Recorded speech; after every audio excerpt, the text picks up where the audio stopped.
They are deserve to be praised. কারণ একটা পার্টিতে থেকে সেই পার্টির সরকারের সিদ্ধান্তের বিরোধিতা করে মানবিকতার পরিচয় দেওয়া, বাংলার মা বোনেদের সমর্থন করা, বাংলার আন্দোলনের প্রতি তাদের সহমর্মিতা প্রকাশ করা নিশ্চয়ই প্রশংসার দাবি রাখে। কিন্তু এ বাংলা যারা ক্ষমতাধারী তাদের এই ধরনের ব্যক্তিদের প্রতিবাদের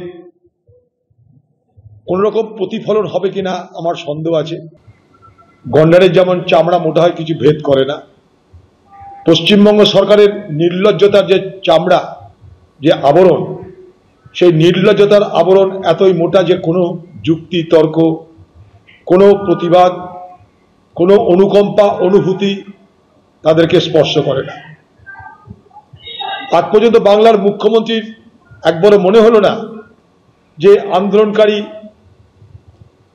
ডাক্তার ছাত্রছাত্রীদের সঙ্গে আলোচনায় একবার বসা দরকার, কিংবা এই বাংলার লক্ষ লক্ষ মানুষের যে প্রতিবাদ, সেই প্রতিবাদের সঙ্গে সহমর্মিতা সহ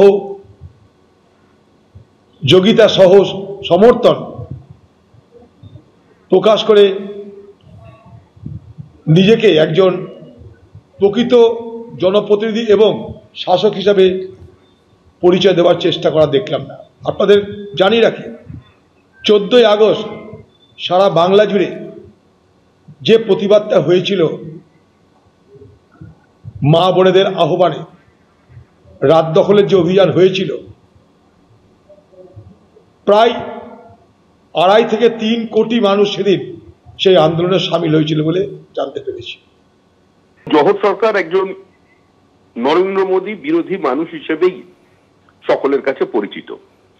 বিভিন্ন সময় তিনি এই সরকারকে, মানে কেন্দ্রীয় সরকারকে আক্রমণ করেছেন, কিন্তু এটা অস্বীকার করবার কোনো জায়গা নেই যে জোহর সরকারের ব্যক্তিগত ইনফরমেশন, তার কর্মদক্ষতা, এটা নিয়ে কেউ কোনোদিন কোনো প্রশ্ন তোলেনি।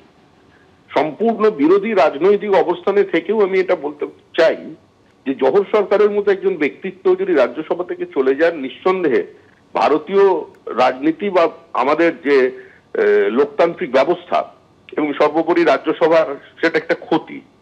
তো আজকে পরিস্থিতি এই জায়গায় পৌঁছেছে যে নিজেদের দলের মধ্যে থেকে কখনো শুভেন্দু শেখর রায় বাতিল দুর্গের কথা মনে করিয়ে দিচ্ছেন, কখনো রাত দখলের প্রশ্নে তিনি মন্তব্য করছেন, কখনো তাদের মুখপাত্র কুণাল ঘোষ বলছেন যে অভিষেক বন্দ্যোপাধ্যায়ের টুইটকে রিটুইট করা হচ্ছে না, প্রশাসন এমন কাজ করছে দল মুখ দেখাতে পারছে না।